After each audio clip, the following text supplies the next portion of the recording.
Der er folk, der betragter moder jord som en patient med feber, en patient, der har det dårligt. Så vi har løbende satellitter, der kredser hen over vædderen, tager satellitbilleder, transmitterer satellitbilleder til vædderen og hjem til os selv. Det har været brugt som et slags navigations- og planlægningsmiddel for hele Galatea-ekspeditionen. Det gode ved satellitterne, det er, at de måler globalt, hvor vædderen kun har et sejlspor, så at sige en sejlrute. Der dækker vi hele jorden flere gange i døgnet. Der var et stort projekt på Galatea, som ville undersøge CO2, klimaproblematikken og så videre.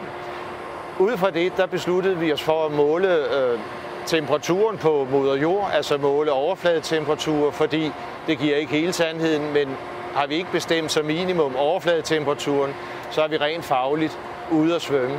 Man kan tage temperaturen på moder jord nogle få bestemte steder, for eksempel i havet, som vi gør på Galatea. Så kan vi vælge at gå den anden vej. Vi kan bruge satellitter, som måler knap så nøjagtigt jordens temperatur, men som gør det meget, meget tit, millionvis af gange, og som vel at mærke måler over hele jorden. Ikke bare hvor Galatea er, men over hele jorden. Og den type målinger er meget velegnet til at beregne jordens middeltemperatur, fordi der er så utrolig mange data, man kan putte ind i sin algoritme, og så få beregnet denne her jordens middeltemperatur. Jeg vil gerne understrege, at inden for satellite eye, der ligger der nogle klare begrænsninger, fordi satellitterne, de kan meget, men de kan ikke det hele. Satellitter, de måler typisk det, der sker i eller ved havoverfladen. Vi kommer altså ikke ret langt ned i vandet og kan bestemme, hvad der sker dernede. Et af de meget store spørgsmål i klimaproblematikken, det er jo det, man kalder den termohaline cirkulation. Det er et meget svært ord, men det siger bare, at salt og koldt vand, det synker ned på havets bund, og det lette vand, det forbliver op på havets overflade. Der kører sådan en stor pumpemekanisme mellem ækvator og Sydpolen og Nordpolen.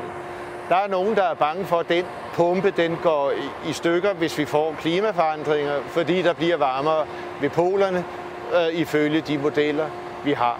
Så hele den undervandscirkulation og fordeling af stoffer, ikke mindst af CO2, den kan vi jo ikke bestemme fra satellit. Men de vandbaserede målinger, dem kommer vi aldrig til og gudskelov vil jeg sige, dem kommer vi aldrig til at kunne undvære.